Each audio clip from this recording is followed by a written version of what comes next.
Do.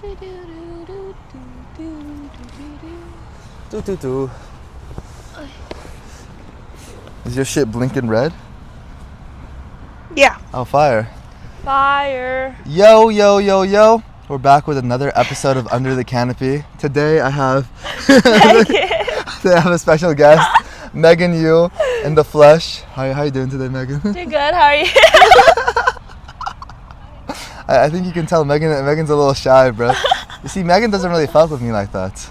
That's facts. You thought I was going to deny it? Nah, bro, I know you. But I wanna tell the potential viewers how do we meet? Because I think we met in a pretty unique way. You know what I'm saying? Pledging, yeah. Yeah. So me and Megan were both a part of this co-ed fraternity at UCLA. Same one me and Kevin were part of, called Delta Sigma Pi, DSP. And I joined the winter of 2022. And Megan was a part of my pledge class. Yeah. So it was 13 of us. We all pledged together, and that was the first time I met. You know what's crazy? You know what my first impression of you was? What? I deadass thought you were like an NPC on some shit. And then the first time I kind of like realized like and identified you as like a human character. Yeah. Was when, remember when we birded together? No. It was like you were just done talking to your boyfriend at the time on the phone. And then we birded together to go to like meet up with the rest of the guys. Oh, like low. It was like we were going down the hill. Oh, and I thought I was gonna die. We were tandem birding. I thought I was gonna die. That was the first time we ever met on some shit. Well, that was not the first time we ever met, but like the first time like I really like been like, oh, this is Megan, and like I like classified you in my brain. Yeah. I think that was probably like, I don't think we got like super close until like halfway toward the end of like pledging. I literally don't remember, but I know in the very beginning I was like scared of you. Like I thought you were a thug. I was like, I can't be friends with this man. Like he's definitely like involved in some like crazy nefarious like shit. Yeah, something illegal. Like I low-key was for a little period of time, but now I'm reformed, and now I just sit in hammocks and talk to my friends. Dude, yeah. But I think it's kind of crazy, but you became what was it? You became like a class. What was it? Nick Hom and pledge parent. You became a pledge parent. Yeah. Was that like a full circle moment for you on some shit?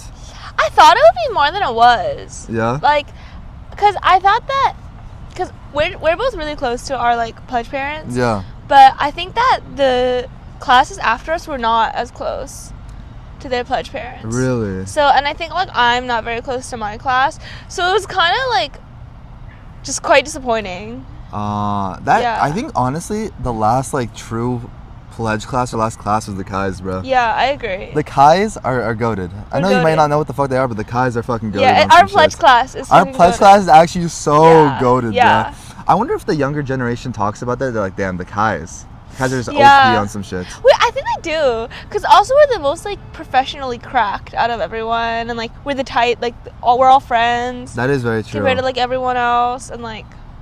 That's kind of crazy. Do you have any distinct memories from pledging? Doesn't have to be with me, but like any like super core memories. I think for me, I remember. So this was during our Hell Week, and I was fucking tired as fuck. Everyone was sleep deprived. Everyone was just fucking struggling. Yeah. And I remember I put a bunch of C4 powder. Oh my god, I remember this. In some water, and I was drinking it, and it was like doing me well. You know what I'm saying? Like it was keeping me up. And me and Megan were working along with some others on this fucking consulting presentation. And I'm like, Megan, drink some of this C4 powder, it's gonna get you up. She's like, I don't need it. And then I would see her like closing her eyes, drifting asleep. And I'm like, Megan, drink some of this fucking C4 powder. And she's like, Mood, I don't want to drink it. And then she like falls back to sleep. And I'm like, Megan, are you sure you don't want to drink it? She's like, Mood, stop trying to make me drink this fucking C4 powder. What the fuck is wrong with you? That is one of my distinct memories. But for context, it was about like this much water, so like not as much water, and then like 3 scoops of C4, and he crushed like those like caffeine pills, and like 200 milligrams like each or some shit. He crushed like 2 of them, and then also put those in. So that like it was thick. It was thick. It was like viscous. It was like You know when you're sick and they give you like the cough syrup? Yeah. It was like that consistency. Yeah, like that shit could definitely give someone a heart attack. Yeah. I was also already on so much caffeine. Yeah, that's fair. I was just like dying. I think it was just so funny because you were dead ass falling asleep and you still snapped at Dude, me. yeah. Fuck that shit. Okay, I think DSP has drama like any other like organization. Yeah. Do you think there's more drama because it's co-ed? Or do you think it would be like just drama regardless? Oh, definitely because it's co-ed. Yeah? Because I think like part of it is like you spend so much time with people during pledging, Mm-hmm. and then it's like I don't know. It's kind of like this when you're standing in the middle of like a bridge thing, like you don't have a suspension bridge. You don't know if it's like the fear or like the heightened emotions that's making you like someone, or like the fact that you like actually like them. Like I feel like part of that's that. Like you have like people, co-ed people who are really close to you who like understand who you're going through, and like everyone's like very vulnerable because they're young. Absolutely. Like I feel like that's where a lot of the like drama comes. Yeah, there's a lot of relationships. A lot of motherfucking A lot of relationships. frat cess. A lot of frat cess, bro. Yeah. But the one I support the most, Mandy and Dequan. They're so cute. They're the goats. They're They actually worried the me a goats. little over the summer, but I'm like very happy with them again. No, I think genuinely like, I think a part of love and figuring out like another person is, it's especially when you're young, bro. It's okay to like break up and like take your space apart because you really don't know on some shit. You know what I'm saying? That's true. That's true. It's like you don't know whether you're with this person because of like what you were saying, proximity. Whether like they were like the first person you met up with and like you know what I'm saying, you start dating. It happens to everyone. It happened to me and Kat. I think it happened to you for a little bit of time. It's just part of being young on some shit. That's true. That's true. Something I've always admired about you, Megan, is I remember one of like the first time I met you, you were telling me about this dream of you having a cafe.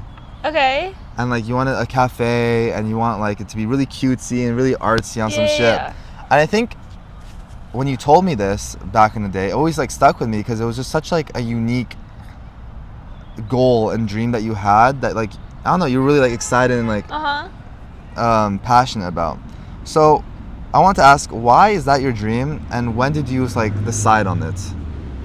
Honestly, I think every girl in some capacity wants to have like, it's like either a cafe or like a bookstore or like a flower shop or like the trio, like all in one. Like, you know, like in the day it's like a cafe and then it like transforms. Like I think, I'm convinced like every girl like wants a part of that. I think it's just like it's like romanticizing a very like homey lifestyle, very simple. Like, but like simple happiness is like, you know, where like you don't need to be worried about like money, but you can also just like have a good time. Exactly. So I wanted to ask you a few questions related to this cafe because I really want you to like, you know what I'm saying, paint it out for me, paint it out for the viewers. Yeah. Someone's going to your cafe. What is your guys' signature coffee? I think we'd have a few signatures. Okay. I think like for me, or like one coffee that I really like making right now is like my tiramisu coffee. I have that like every other day. So I'd probably have something like some variation of that with like whipped cream and like cinnamon vibes. Something very basic that like anyone could have. Gotcha. And then I also really want to have seasonal flavors. Oh shit, because like I pumpkin spice? love the seasons. Yeah, like pumpkin spice or like something like orange, like for different seasons. And then probably like we're gonna have teas and like matchas.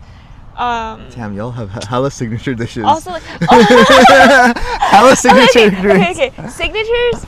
Oh my god, that dog is so cute. Which one? That one over there. It's so fluffy. I know you guys can't see it, but that dog is fucking just what adorable. Kind of dog is that? It's a golden like doodle, maybe? Oh yeah. Wait, maybe they can see it if it comes in the background. Yeah, maybe if it comes in the background. You know what's crazy? The first one I also did in Westwood Park with my friend Josh, and a dog that came up to us in the middle of the podcast. Fuck, do you have dog treats? Should we call it over? Do you think we can like convince it? They don't give a fuck about us, bro. Part of the thing I really fuck with Westwood Park is there's a very nice dog park right here, and because we live in such an expensive ass area, you be seeing the craziest fucking dogs, bro. Beautiful dogs. Huskies, golden doodles. You be seeing some like fucking teacup poodles. Oh my god, it's in the background. Can they see it? I think they will be able to see it. That's so beautiful. They're so cute. Oh my god, he's looking at us. Oh. Hi. That'd be a crazy guest appearance if it like That just slid on. Would, bruh. Would you want to have dogs in the future? No, I want cats. You want cats? Yeah. A specific breed or any type of cats? I I'm allergic to a lot of cats. So any hypoallergenic cat. Damn, bro, you and Bert are just both allergic to everything, bro. Bert is okay. I think Bert's is worse than mine. Bert's allergic to peanut butter. He's or like allergic to peanuts. Fur, peanuts, Dust. shellfish. Oh yeah, dust. Yeah. Yeah, shellfish.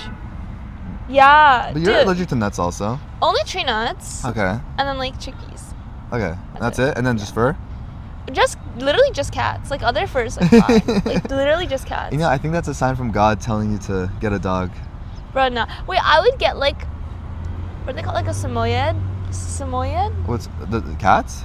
No, like the dog. Like it's like this big white fluffy dog. Samoyed? Samoyed? Samoyed? I don't know. It like looks like a husky, but it's like not a husky. It's like also like a Siberian dog, I think. What the fuck? Oh, so you like bigger dogs? Like I like big dogs. I fucking hate small dogs. Small dogs scare me. Those little chihuahuas that just be yapping, bro. Dude, they're so aggressive. They're so, bro, because in San Diego we have such a big Hispanic population.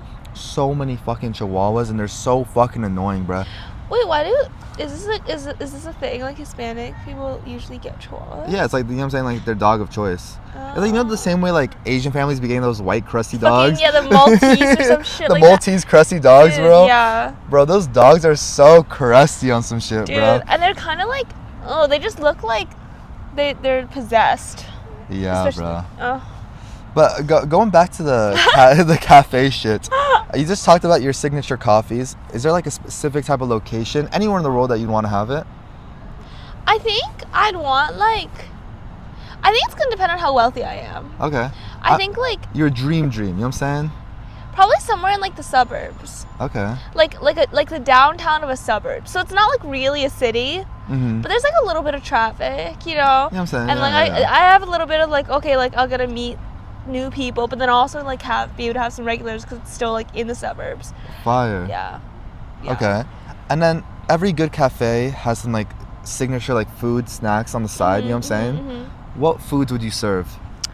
I definitely want to bake a bunch because I like baking and I like cooking. So I think I'd probably like would want like a lot of like Asian inspired desserts for like breakfast vibes. I got you. And then I'll probably like also serve lunch, and like for lunch it'd probably also be like some Asian type thing. Yeah. Okay, I got you. And then would your cafe would it have books on some bullshit, like bookshelves or? Yeah. So right now the concept is the trio, The trio? store, flower store, fucking cafe. So like, I really like also arranging flowers. I have all the stereotypical like girl hobbies. So I think that like I would like to have like maybe like once a week there'd be like a flower arrangement like workshop where like people can sign up and like pay like a little bit of money to like offset the cost of flowers, and we can all like do cute things together. So you want to really have it be like a community based thing? Yeah. I think it'd be really cute. I think that's something like I would really want in the future. I just think it's kind of impossible to have that in LA. You know what I'm saying? Yeah. I think it's like the issue is like I feel like there's a lot of places that try and do that in downtown LA, but there's too many people who want to go. Yeah, and like, as soon as it gets popping on TikTok, it's raps. raps. Yeah, it's absolutely fucking raps. I feel like TikTok, there's no more nice things. You know what I'm saying? Yeah. Like you can't be like, oh, this is like my little spot. This is like my little corner of like happiness. It's everyone's corner. It's everyone's corner on some shit. But I remember there was like this bookstore in my like city in San Diego. Yeah. And I love this bookstore because they only sell used books. And the books would be in amazing fucking quality. You know what I'm saying? Like you would get something that's in almost perfect quality and be like $4. Yeah. For like a masterpiece of a book. And then now it got fucking burnt out from TikTok. So now the only fucking used books that are left are like the old like crusty ones. You know what I'm saying? The ones like no one wants to read. Yeah. Like weird like. The ones where like the pages are like folded on some shit and like there's like blue highlights on some shit. I'm like, bro, like what? I can't have nice shit no more, bro. And then whenever I go now, like the owners know me, and they're like, I'm like, oh, do you guys have this book? They're like, oh, we used to, but like it's been sold out for like a few weeks now. And I'm just like, these motherfuckers, bro. I fucking hate these motherfuckers, bro. I will say I have found a lot of nice places. Yeah, TikTok, of course, though. same. Like I found like food, parks, hikes, fantastic things off TikTok. Yeah, I agree. I know you are hella big into flowers and plants, and you're somewhat of like a botanist. So I want to ask you, what's your favorite flower or plant? I'll let you think on that as I check it to see we're still recording. Okay. Ooh. Oh! Yeah, we're still recording. 15 minutes in. Let me think.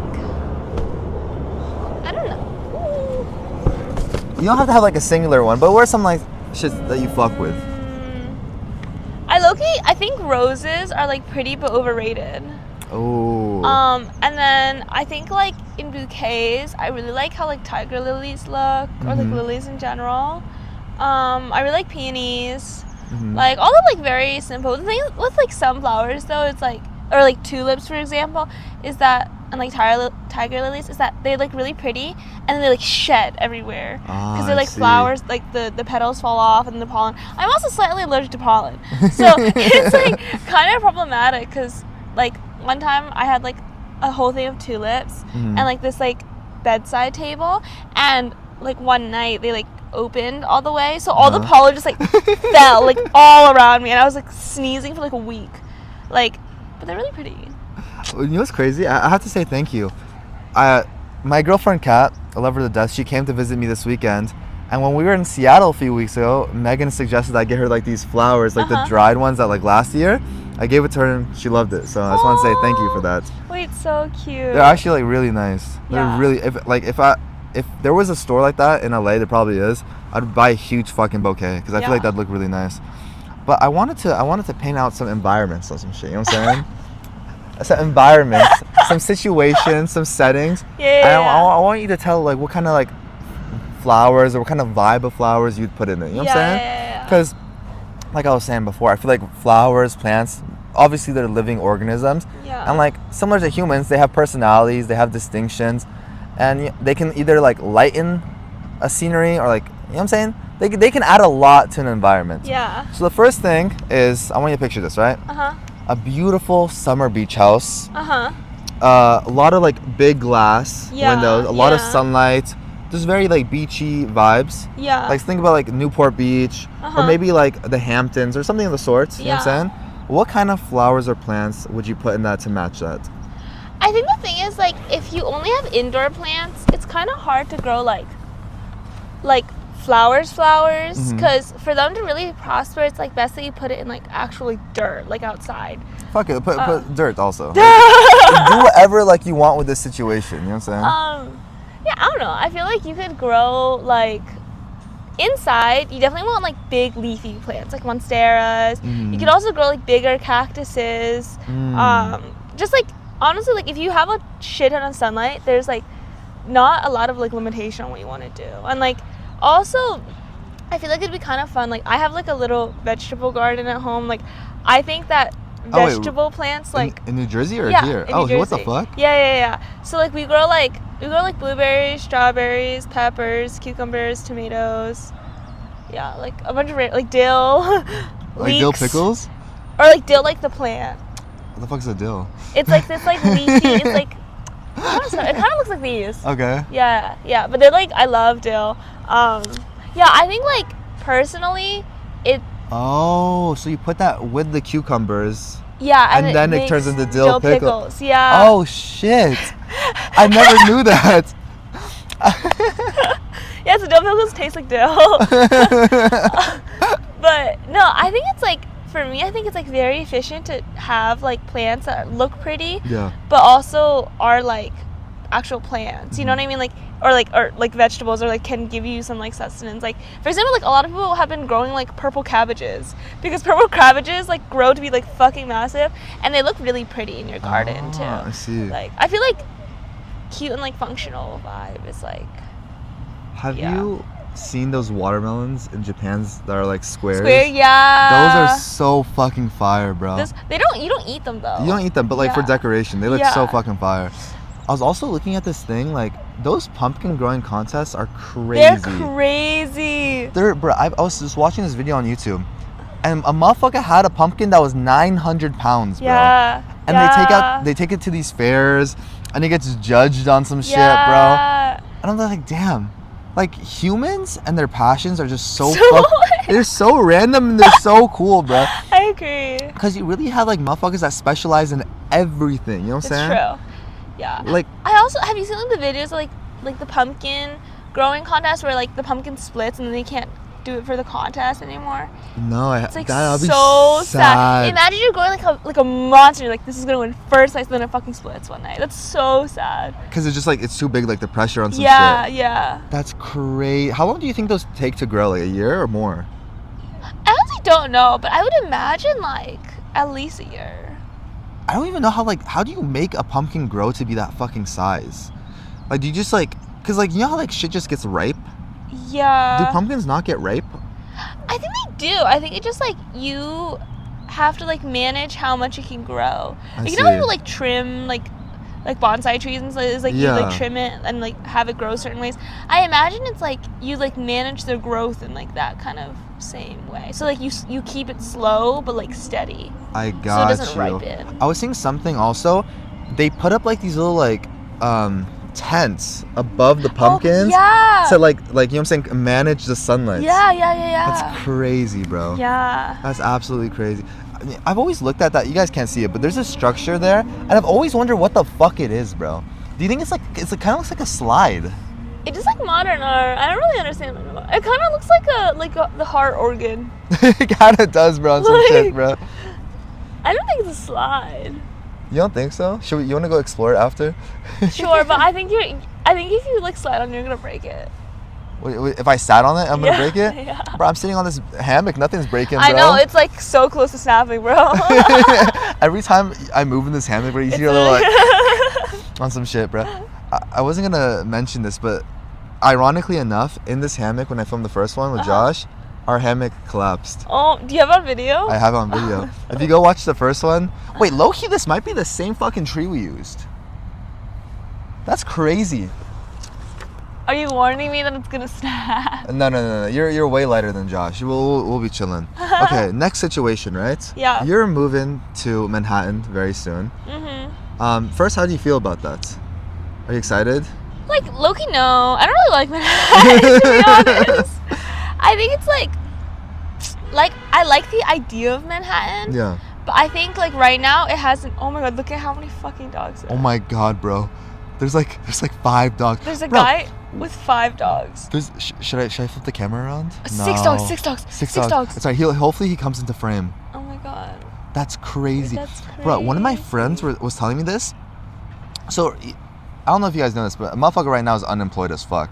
So, there's this app called Rover, and you could walk dogs, and you get paid hella. Wow. That's beautiful. They're all like in peak condition. Yeah, there's too. like 2 golden They're, like, retrievers. glossy. Those are those expensive ass dogs, bro. Yeah, dude. I think maybe they'll be able to see it. Yeah, they'll be able to see it.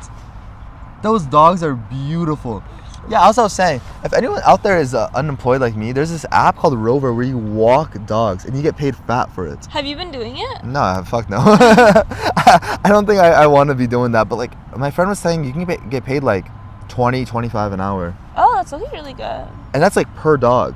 So what you can do is you can walk multiple dogs at the same time. Yeah, until they fight each other, and then Until you they have to like, fight. explain to the owners why there's like bite marks. And they're like, Like my bad. Like I then shouldn't they're have like put. $10,000 dog. Oh god, like my bad. I shouldn't have put your teacup poodle and the pit bull like walking together or some shit, bro. Wait, literally, bro. Pit bulls scare the fuck out of me, bro. I love pit bulls. I know they get a bad rap. I'm sure like they're super kind, but like they scare the fuck out of me, They're bro. so cute. I don't know, bro. Like something about them just like maybe it's like the stereotype, and it definitely is a stereotype. It just every time I see one, I just get scared, bro. Are you more scared of pit bulls or chihuahuas? Chihuahuas, bro. I fucking hate chihuahuas, I hate bro. chihuahuas. Chihuahuas are so fucking annoying, and you know what I hate most about them? They think they're the shit. Yeah. That's what I hate. It's like you ever meet a person and they're like just ugly and they're short and like there's no redeeming qualities about them, but they think they're the shit. Is this targeted to Towards someone? you? No, not to me. Not to me. It's actually targeted towards you. Shit. Shit. It's just like, damn, I hate those like subspecies. You know what I'm saying, bro? Yeah, it's like the way they walk. It's like they think they're better than you. And you know what I'm saying? They It's have a bit of like a Napoleon complex about them. You know what I'm saying? Just like you. Do you think you have a Napoleon complex? No, I think just like credit where credit's due. You know what I mean? For the people that don't know Megan's actually a 4'7". I just wanted to just leave that it would at make you like 5'10". That would make you like 5'8". 5'8". Yeah. That's fine. I'm fine being 5'8". Actually, no, I'm not. Yeah, that's what I fucking thought. I feel like as a dude, that must be so tough being short, bruh. 5'8", it's not even that. Kept saying it's 5'8". Cause I mean, that's fine. Like 5'8" is fine, but I feel like 5'6" on some shit, bruh. That'd be tough, bruh. It's rough. Like bruh. I know this dude. He's actually like I sort of got the funniest, liveliest, coolest dude. Homie's 5 foot. But he's like, I'm telling you, like, you don't even focus on it because of how great his personality is. But like, imagine like you're short and you don't have a personality as a dude, and you're not making money. That's true. That's kind of rough. It's tough, bro. It's actually tough. It's got to be like such. You've got to have like such an inferiority complex. Like Yeah, if you're because like I feel like society is gonna be like, oh, like 100%. Because as a man, you're valued for like your physical traits. So Yeah. you don't have that. yeah, Imagine you don't have money, so that you're not valued for that, yeah. and you're just like not charismatic or sociable. It'd be like triple entendre, bro. Do you think there are people out there who are like, who are all of those things? Like, I feel like if growing up you feel like you're lacking in one department, you're gonna work hard at like and develop something that you're really good at. Oh my god, there's another dog walker. Hi. Oh my god. Oh my god. There's another like 6 dogs, bro. They're all so peaceful. I know, bro. These are like those Bel Air dogs. You know what I'm saying, bro? These are those bougie dogs. Of course they're gonna be tamed. You know what I'm saying? You know, my friend was getting paid like $80 an hour to like dog sit An hour? in like this like Bel Air mansion. Yeah. That's but it was 2 cool. dogs, but like still like. Which wait, how do you get paid per hour for that? Would you just sit in the apartment or the house with them? Yeah. You just sit in the house. So like she would just do homework, and then I would just like. That is genuinely the coolest fucking Right? job, Isn't this? bro. It's so chill. Like, bro, you grab a book, you grab your laptop, you just chill there. Yeah. You do it for like 4 hours, presumably. You made like OD money, dude. She got fired though because she lost one of the dogs. But then it came back eventually. But she got fired because it got lost in the first time. But yeah, anyway. Imagine how heated you'd be. You're paying a motherfucker $80 an hour. You come back home, she's like, yo, my bad, but I lost your fucking dog, bro. At that point, do you give them back the money? I don't know. Like, what's the economics on that? You know what I'm saying? Actually, I didn't ask. I don't know. Damn, bro. That's fucking tough, bro. Bro, these dog walkers must be making bread, bro. Wait, that's just so true. I think they're making over $100K a year. Because think about it. But I feel like it must be hard to get a good client list. No, but I feel like once you have your clients, you have them. You know what I'm saying? That's true. And I guarantee you, all the people that she's walking right now, they're in consulting, they're in finance, they're working hella hours, they just live a busy life, so they just can't walk their dogs. You know what I'm saying? Yeah. So, those dogs that she has right there, she's walking those motherfuckers every day on some shit. That's you know what I'm also saying? true. And let's say like she gets paid like no, definitely more. Like probably 100 a day, right? Yeah. 100 a Oh, day, yeah. 6 dogs, 600 a day, breaded, bruh. She does that like let's say 20 days out of the month. That's 12K, 12 times 12, 144. They're probably Venmoing her that shit. Breaded, bruh. Low-key, I should start like a dog walking company on some shit. Like if it's coming through Venmo, somehow I feel like the government's gonna figure it out and like tax it, right? Yeah, but I feel like there's like certain like taxes for like freelance work, and it's lower. I don't know exactly. I don't know how like all like that penal code bullshit works. But I think also she could start like an LLC and That's just say true. like, oh, like I have to buy like the bags or like the dog food. Yeah, or, get like you know, some tax get breaks. tax write-offs. You know what I'm saying? Yeah. Or like, oh, I need a big van to like, you know what I'm saying, like transport the dogs. Yeah, that's Damn. true. I really like how we got distracted for a minute talking about some We dogs, got so bro. distracted, bro. Shit, Oh my god, bro. After this podcast is done, you trying to like walk around just look at the dogs? Dude, literally. So going back to the Manhattan apartment, because you're gonna be living there in a few months. What kind of plants or flowers are you thinking about decorating your place with? I think okay, first of all, I need to find a roommate. I can't find a roommate right now. But I do want like a very open concept vibe. Like, I think because I'm probably gonna be spending a lot of time at home, because when I'm not at the office, I'll be at home working still. So I want to have like a lot of like, I don't want to have too many like walls, because I think it'll make it feel very like stifling. And then I also I'm definitely gonna have a cactus collection, because I have like cactuses right now, and like obviously I'm gonna somehow get them with me. And then I probably want like a monstera. I want like some like big leafy ones. I might have like a mini tomato plant. Like I might just like steal some from home and just like bring it with me. Oh my god, if you have a fire escape, you can have like a little like window garden on some shit. I probably won't be able to get one because that's probably gonna be really expensive. Yeah. Do you But think those are that'd be more really expensive? cute. Those like fire escapes? I feel like nowadays like That type of vibe? yeah, it's like kind of see. expensive. Also, having a fire escape that actually gets sunlight is probably really hard. Yeah, that's true. Yeah. Damn. Well, I honestly like. I feel like your Manhattan apartment is gonna be. I'm looking forward to it because I feel like it's gonna be open and airy and plants and all that. Because I've seen some New York apartments and it ass, bro. Yeah, I've seen some. It's not even necessarily because of like the size constraints. It's just like there's like no life to it on some shit. You know what I'm saying? I agree. I think the way people view it is just like, oh, I'm only gonna be here for a couple years. Like it's small, it's dingy, so why put like effort into it? On some exactly. Yeah. When you were in the dorms, were you also having like, it was mostly succulents, right? Yeah, I just had succulents. Okay. Yeah. And then for your future house, right? Yeah. Like your dream house, the house you're gonna raise your kids in. What kind of plants and flowers are you gonna have in that hoe?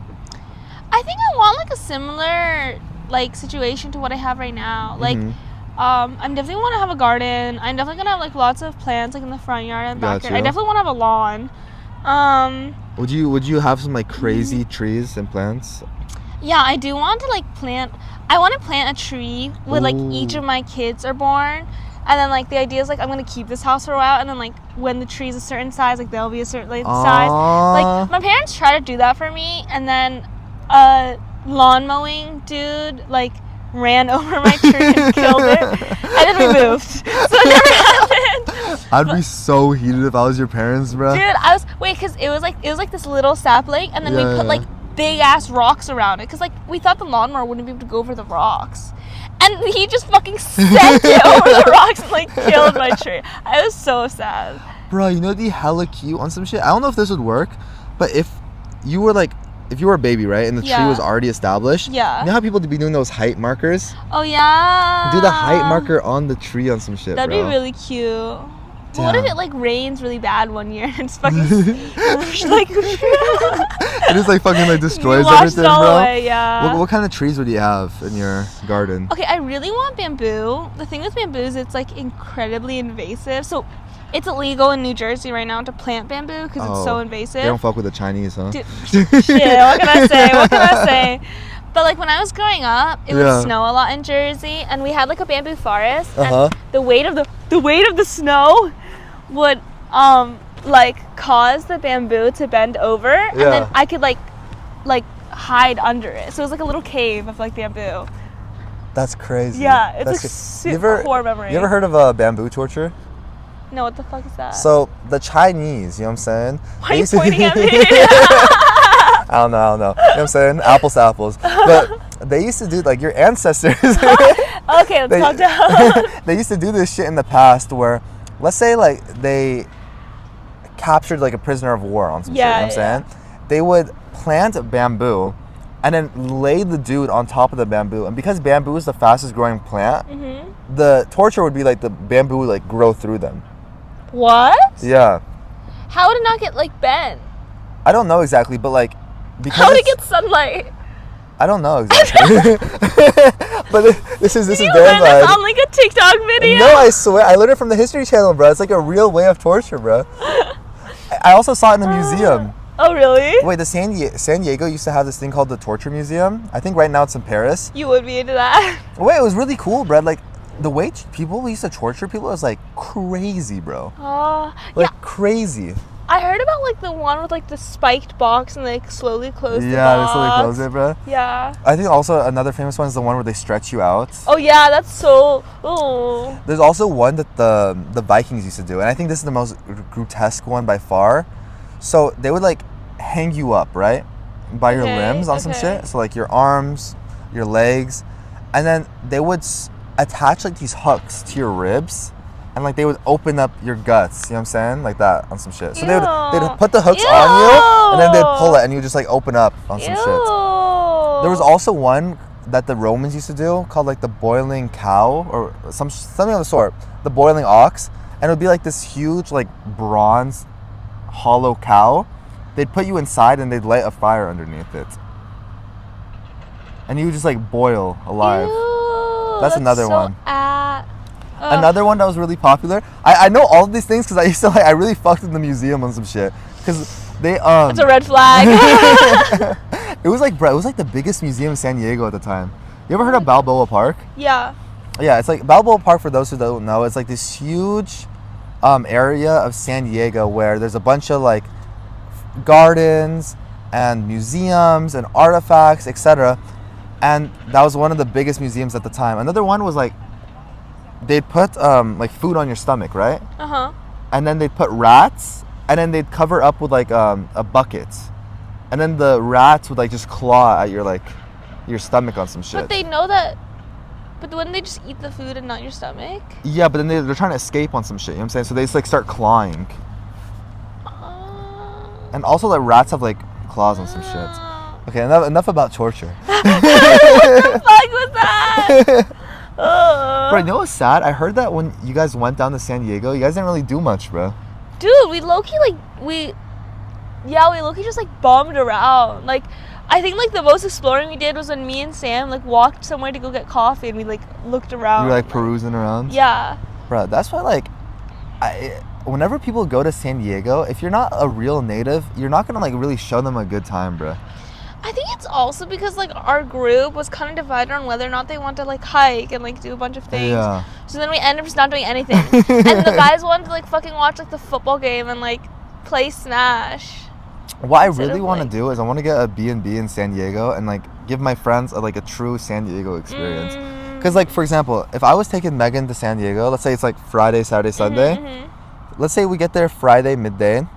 Sunday night, I would take you to this place called Fiesta Island. And it's this island in San Diego, and all around it are just bonfire pits. Oh. So a bunch of like SDSU, UCSD students, they all just go out there on like a Friday night, Saturday night, and they just do bonfires, and it's a bunch of like mini kickbacks and parties along this entire island. Oh, that's hella hype. So that's what I would do for you on a Friday.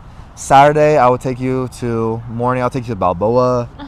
We can go see the koi pond there. They also have like a huge flower garden there. They also have like a really nice Japanese botanical garden. Do that. Take you hiking. Take you to Sunset Cliffs. Take you kayaking at like La Jolla Cove. There's also a place called Convoy, which is just a massive street. Oh, like shit. Imagine like Fairfax or Melrose. Okay. But those massive streets just full of like Asian vendors? food. Oh. There's like straight Asian food. Oh. Like, you know how Sawtelle has like 20 or 30 restaurants? Yeah. This has like 200 restaurants. Oh shit. All different, all Asian. Wait, that's hella hype. Yeah. San Diego's goated.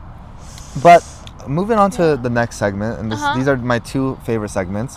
One is called Under the Canopy, where I ask you deeper-esque questions. Yeah. And the other one is called Over the Canopy, where I ask you just straight retarded questions. Which one would you like to start with first? Which one do you normally start?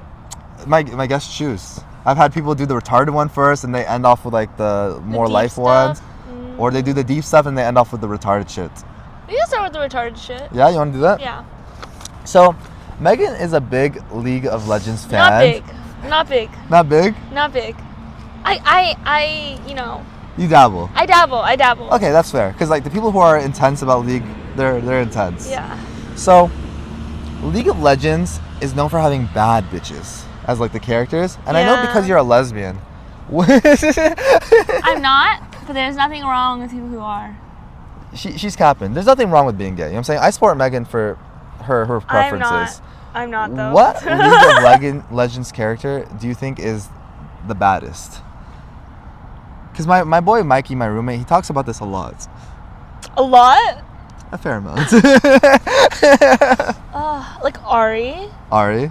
It's basic ass choice, but I think she's like Ari, especially in her it's like one of her like forest skins. Like so pretty. Wait, have you been watching Arcane? No, wait, I don't so like Arcane. good. Cause I watched like a little bit of it, and then like that, like I don't know, the main character's just pissing me off. I was like, I can't. Even though the art's like really good. It's incredible. I know. It's I think you should give it a second chance because it's really incredible and some shit. I think I've told you this, but I haven't finished a TV show by myself since like maybe middle school. Dead ass? Yeah, I like can't watch things by myself. How about movies? Can you watch that by yourself? I watch on 2x speed if I'm watching it by myself. 2x? Yeah, because it can't hold my attention. That's crazy. Yeah, so I have to watch with people. I also like, this is why like I also like really need like movie theaters or like watching things like with people, because I just wouldn't sit down otherwise. Like I would just like read the Wikipedia or some shit instead of watching it. For me, I love watching TV shows. I love watching movies, and like I don't know, for me it's like a form of relaxation. Same way it would be like reading a book on some shit. Yeah, and it's fair. You been reading any good books lately? No, but I haven't. There have been a couple that I've like are on my Amazon that I've been thinking to buy. They're both like World War II. Damn. Or one of them's World War I, I think. But yeah, I think I've been trying to get away from the war books, but I'm struggling to find things to read. So I think you should hop into poetry. For me, I love poetry. It's really digestible, and also like it's insanely profound. You know what I'm saying? Every time like I read it, I like get a new interpretation. I think for everyone watching, for you as well, Mary Oliver, the GOAT. I agree, but I feel like I need to be in like a specific mood to properly appreciate poetry. That's like fair. I need to be in like an inspirational like. You know what I'm saying? Like sitting in the garden or some bullshit. Yeah, you know like a spiritual like vibe. I can't be like sitting in my like apartment like surrounded by like my plush. I don't know, you know, like you know what I'm saying? Just reading about some like deep shits. Yeah, like I'm like, this is not the vibe. That's fair. On to my next question. There's a rumor, maybe it's true, that you're an intense alcoholic. Definitely false. Just a rumor. Just a rumor. But I'll go first. Any drunk moments or hangovers that like stick out to you on some shit? I can go first for me. I remember this one time, I think it was a DSP event, low-key. I got insanely belligerent.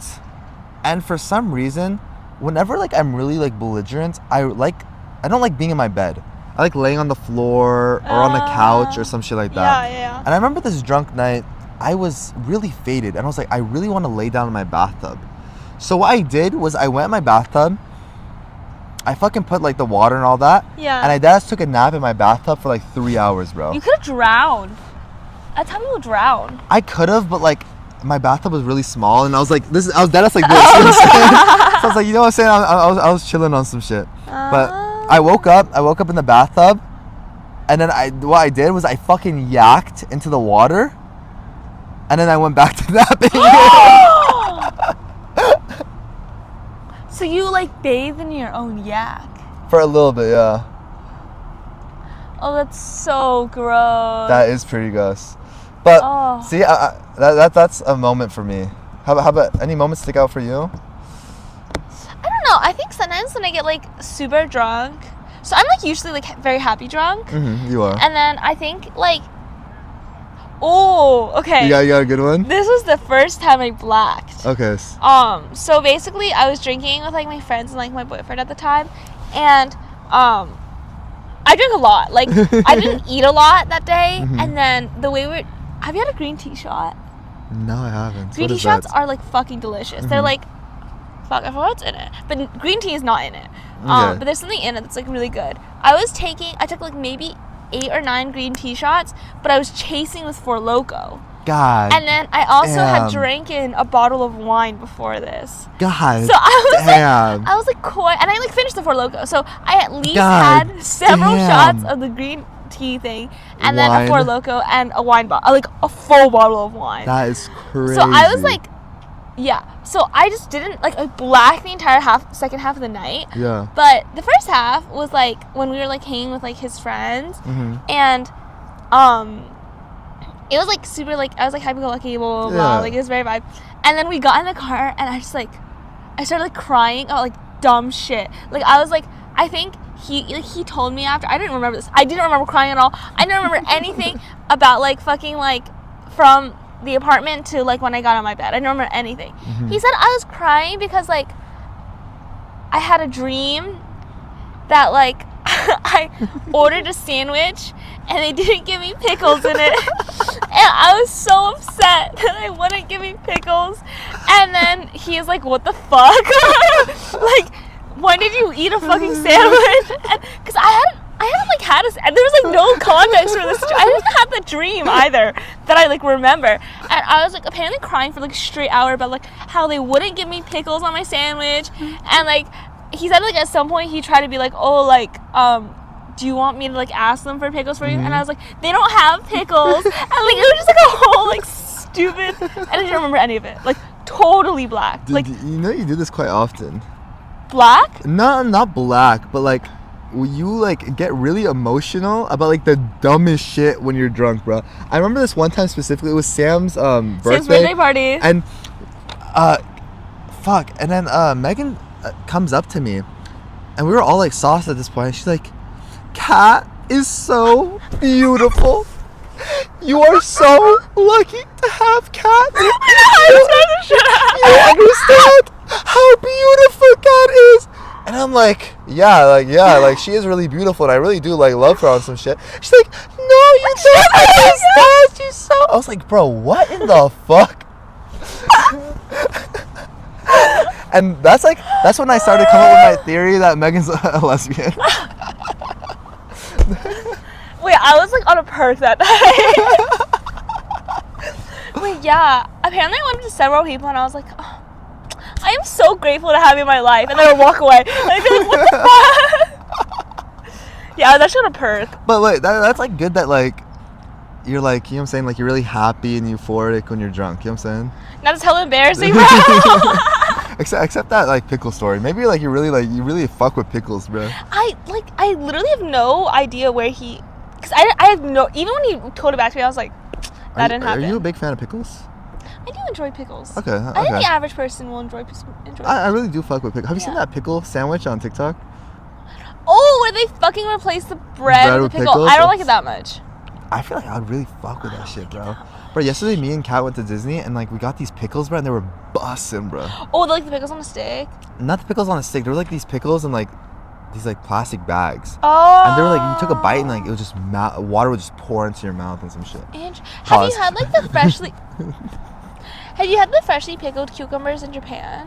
No, I didn't. Those are gas. It's like an Asian cucumber, so it's like a lot crisper than an American cucumber. Got you. And it just like it's on a stick and you can like it like wiggles.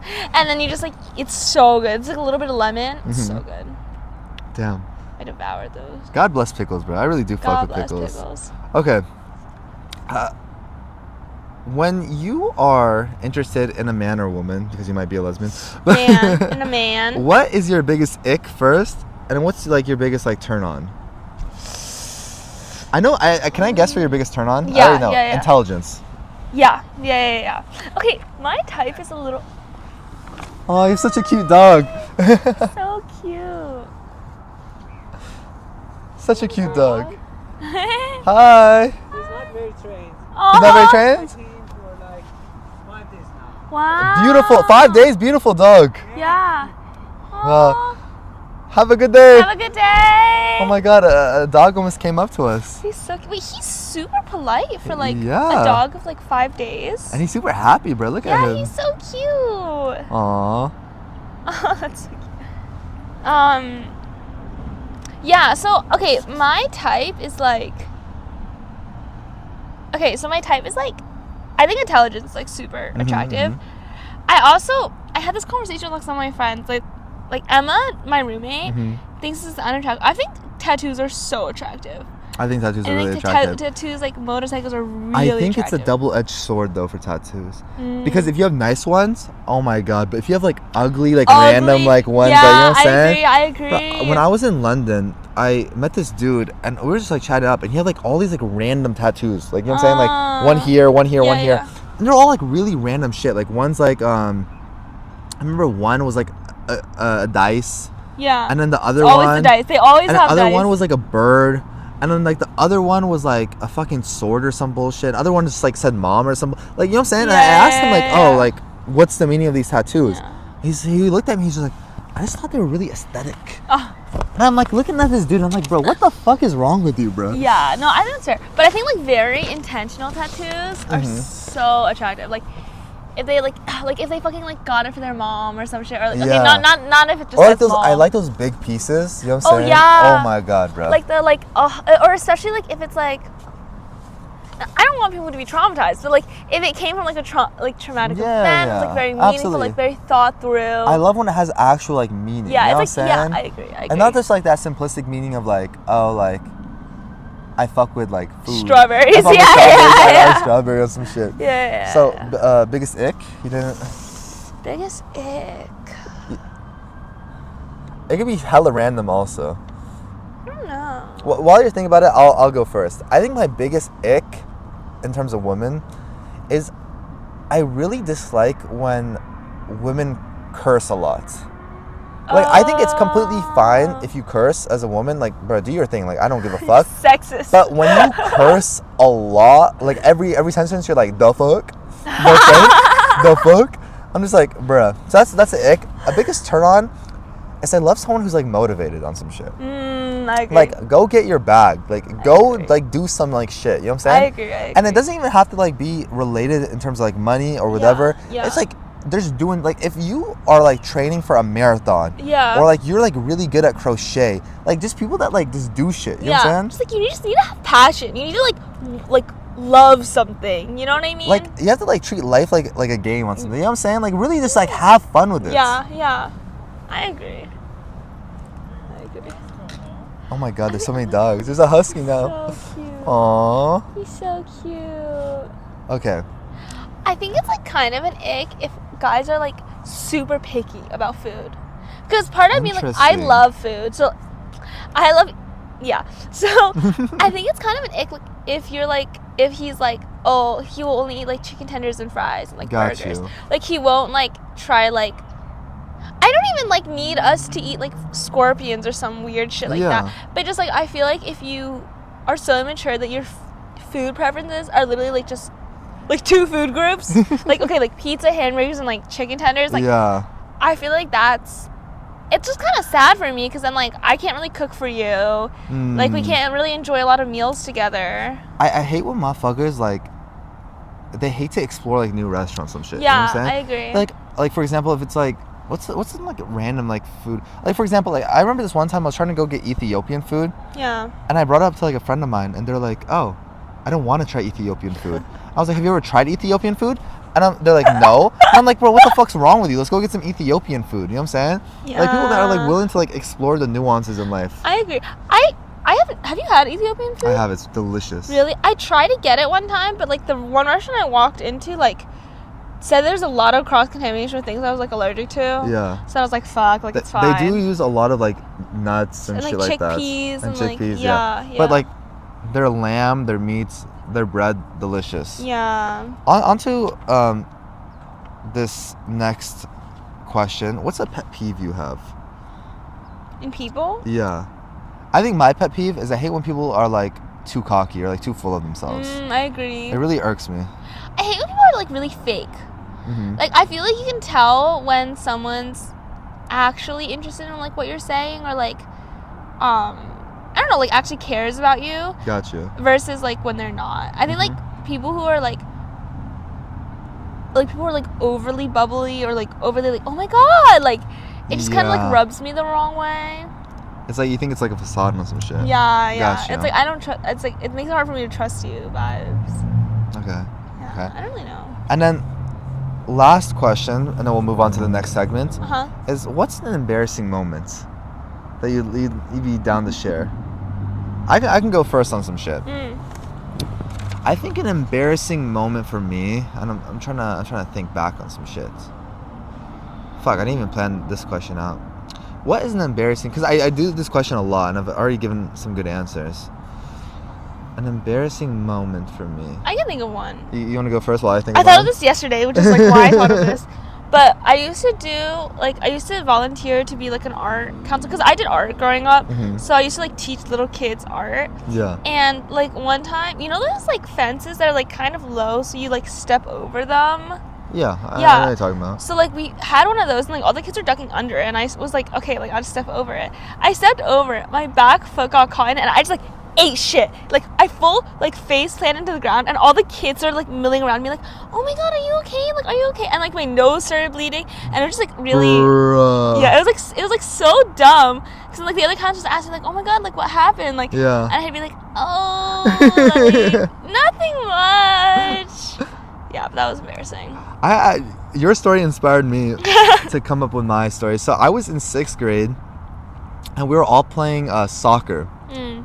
And I remember, so we were playing soccer on a baseball field. Okay. Okay. So I want you to picture a baseball field, and you know how baseball fields, like, they have fences and they have the gates, right? Yeah. I remember the ball had gone over, and we were all chasing to go after the ball.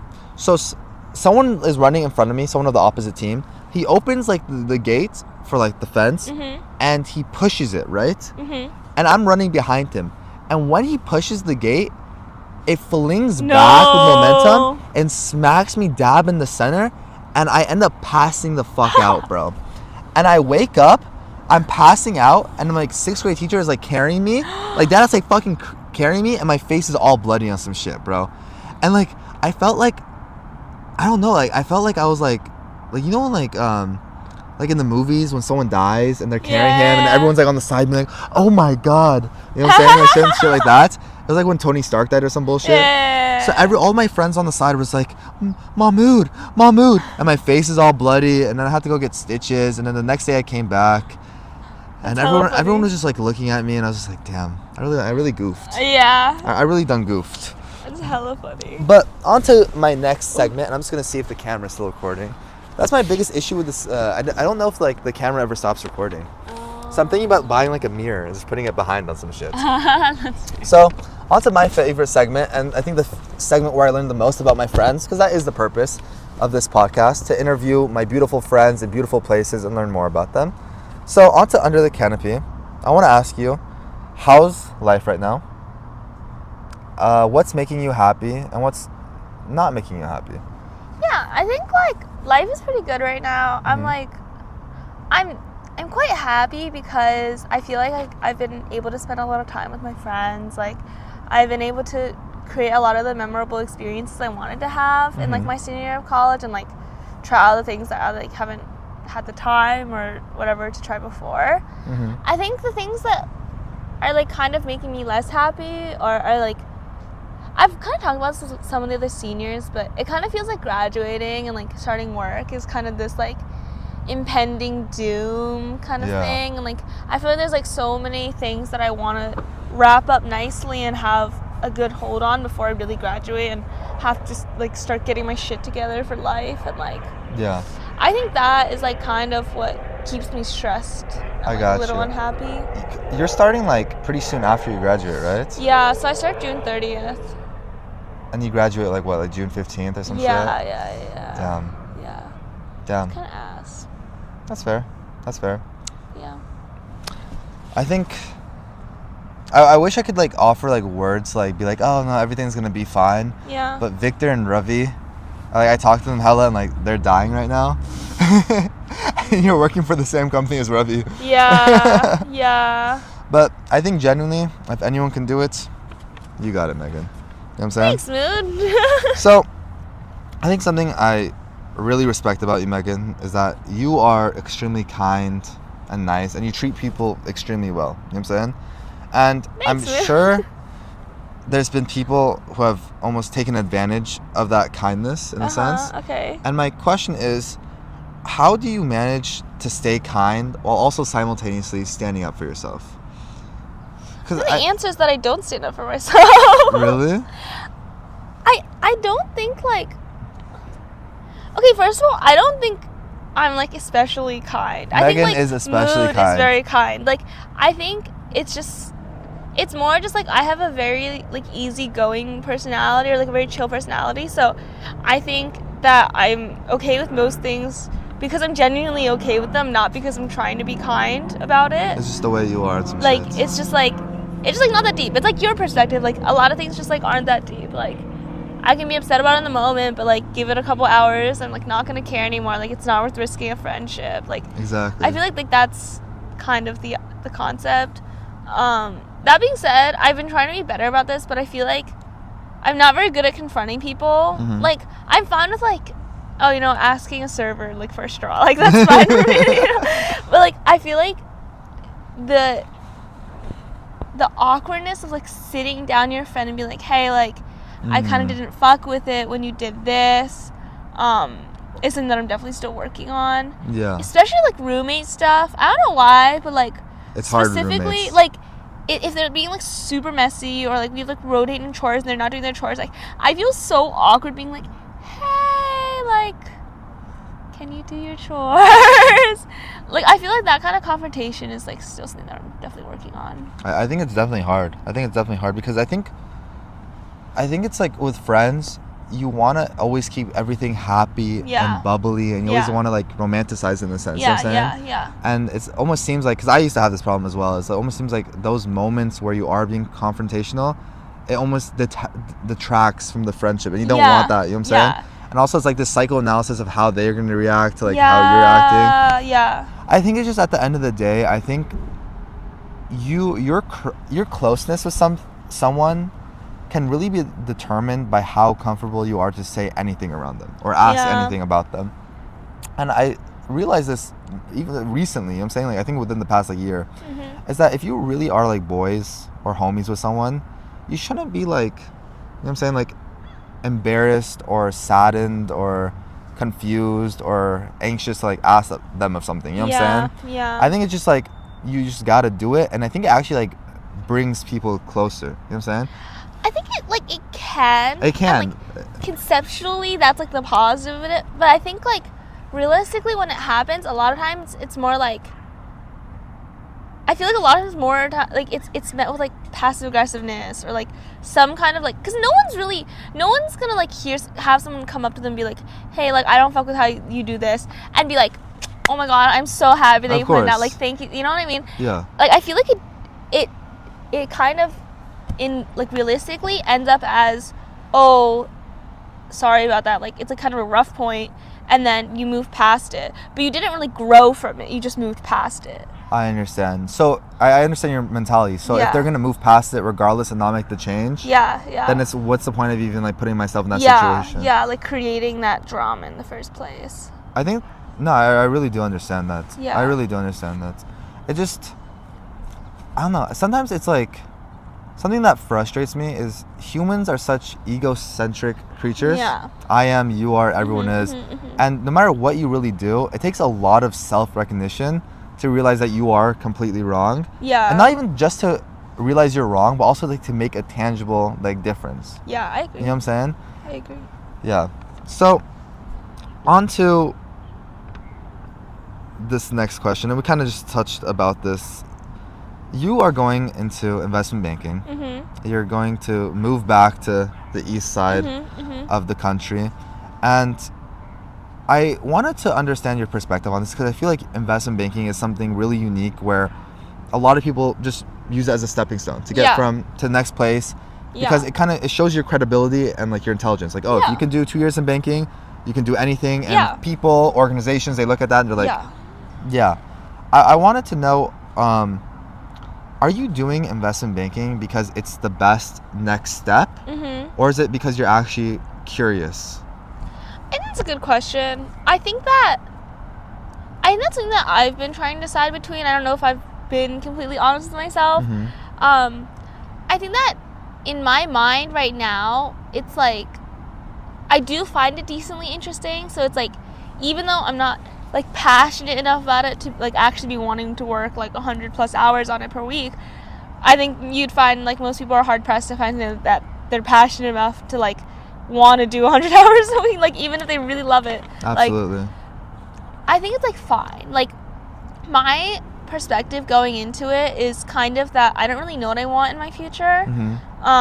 So I'm trying to keep the most options open that I can. Like I just don't want to feel regret and feel like I closed doors because I didn't work hard enough in the past, if that makes sense. No, I think that's 100% the right answer. Yeah. I think also I have a lot of respect for investment bankers because they're willing to put aside their temporary pain and like frustrations and towards of like a better outcome. You know what I'm saying? Yeah. And I think it's a bit like saddening that it's almost like you have to earn your like credibility. You know what I'm saying? Yeah. And that you just don't immediately get it from the get go. But it's kind of how the world works. You know what I'm saying? There's too many people. There's too many like talented people. Like you gotta do what you can. Exactly. Yeah. In a philosophical sense, what scares you? I can go first. Spiders. No, I'm kidding. That's your biggest thing. Just, bro, those tarantulas, bro, they keep me awake at night. I think for me, what really scares me is not feeling self-actualized. Like, not feeling like I really took this life and explored it to the best of my ability. And I think that was kind of something that scared me a lot post-grad. Because I think I'm completely fine being unemployed. Like, it is what it is. A lot of my friends right now are unemployed. But I will not allow myself to like feel like I'm not doing anything. You know what I'm saying? Yeah. That's why like I'm trying to go and do like creative ventures like this. Yeah. Or like other things that I'm doing. Just because I want to feel self-actualized. I want to feel like I'm actually working towards like fulfilling my potential. I respect that. I like fully agree, and I think that's also like like it all stems from like regret, right? Like you don't want to regret. I think my biggest fear is like loneliness. I think like I am very grateful and very fortunate to be surrounded by a lot of people who care about me, and I care about them too. And like I have people that I can like call up and be like, hey, let's grab food, or like, hey, like let's hang out, or like, you know, do a fucking podcast. Like, you know, like, but I think that there's a lot of people in the world who like don't have that and like weren't fortunate enough to have that. And like, absolutely, I think it's very scary imagining like being old and, you know, maybe your partner died, maybe you don't have a partner, and like being like lonely, like you don't have friends, you don't have family. Like I like can't imagine what you could do with your day, like every day. Like there's so many hours in a day. Like so many. What do you do when you're old enough that you don't feel like there's a lot of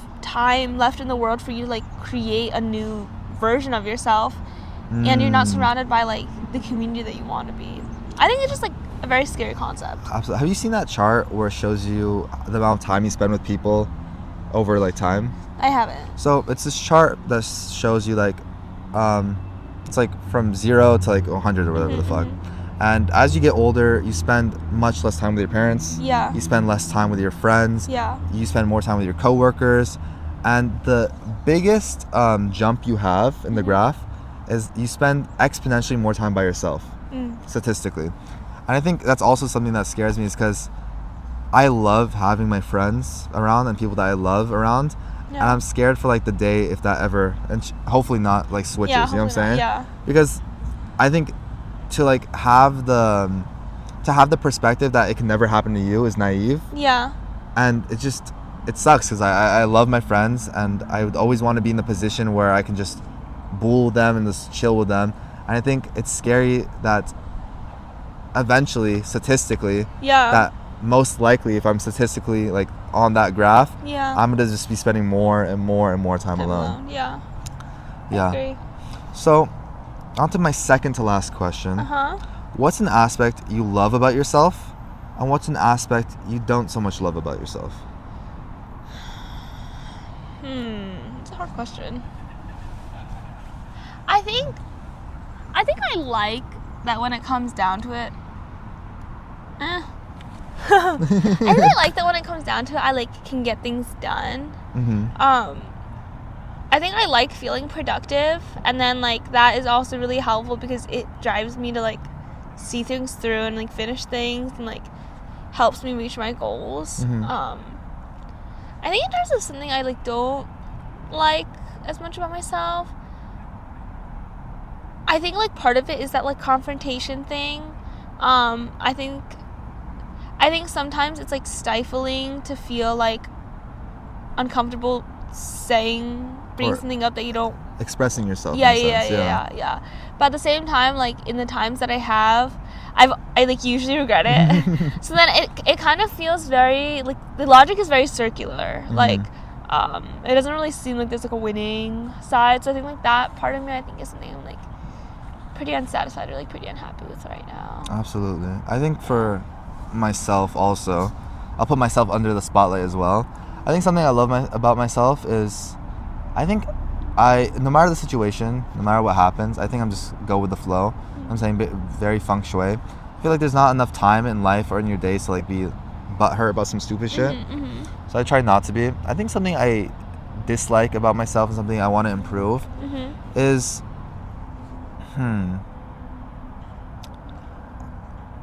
I think I'm a person that has like these great ideas and great thoughts, and lately this year I've been really trying to actualize that. You know what I'm saying? Like I was like, oh, I wish I would write more. So like this year I started writing a lot of poetry. You know what I'm saying? A lot. I was like, oh, like this idea or other ideas that I'm doing, I really want to like actualize more on that. But something I dislike about myself is I feel like I let a lot of like my thoughts and ideas go to waste. You know what I'm saying? And I want to reverse that by actualizing on these ideas and like pushing them forward. Because fuck if they succeed, fuck if they fail. It's more about the process of I did that in a sense. The journey, exactly. And it's like what you were saying earlier about investment banking. I never want to be in a position where I look back in retrospect and be like, damn, I closed that door, I closed that door, I closed that door. Like for this, right? I don't give a fuck genuinely from the bottom of my heart if it becomes successful. I just want to have conversations with my friends I can look back on. And I think if I hadn't opened that door, I'd look back in the future and be like, damn, you're in New York.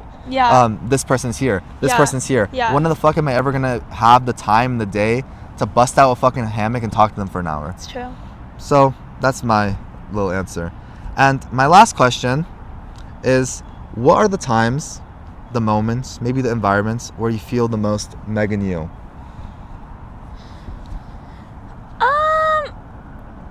I think that I